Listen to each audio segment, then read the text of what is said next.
The fighting game community has recently seen a rise in members as a result of game titles such as Tekken 7 and Injustice 2 releasing in 2017. And as it's the case in any gaming scene, there are many things to keep track of, and fighting games are no different. Generally speaking, fighting games are known for being quite complicated for new players to get into, considering you have to factor in things like matchup knowledge, sharp execution, situational awareness, etc. But the one factor that is consistent among all fighting games is that everyone starts on an equal playing field, and that is the character select screen. While the case may be different for professional players, as that's when you would have to consult the game's tier list, the selection of a character for beginners and casual players is best prioritized with three basic rules: appearance, gameplay, and enjoyment.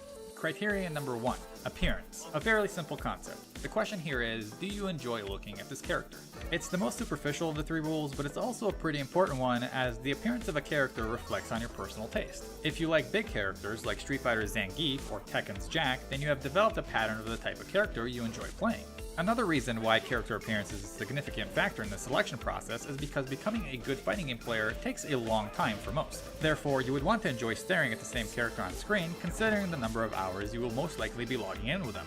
Criterion number 2, gameplay. Now, this delves a bit more into the mechanical sense of the character. However, the question here is, does this character fit your playstyle? Most players, as they gain experience with fighting games, tend to develop a universal playstyle of sorts. Some enjoy sitting back and playing lame, others enjoy rushing down, some like zoning, others like old-fashioned footsie war, and the list goes on. If you're known to be more defensive-minded, perhaps charge characters like Street Fighter's Guile or high health point characters like Persona 4 Rena's Kanji would be a better fit.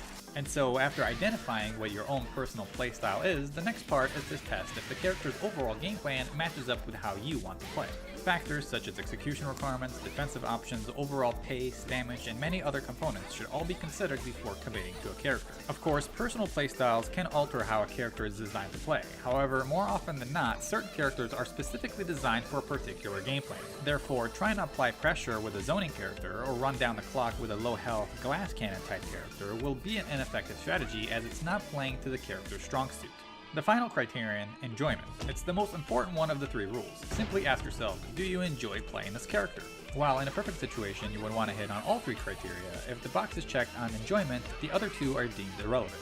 The reasoning for this is due to the fact that, like in any game that isn't played solely for professional competition, having fun is the most important factor there is. Truly enjoying and playing a fighting game character is already a head start for a novice player, as it makes learning and growing a much more enjoyable experience. While winning is great, if it's done with a character you don't particularly enjoy playing, what's the point? So, to summarize, it's possible to play characters that don't fit your personal playstyle, or ones that you don't really connect with visually. However, I wouldn't recommend doing so unless you genuinely enjoy playing the character, in which case everything else can take a backseat.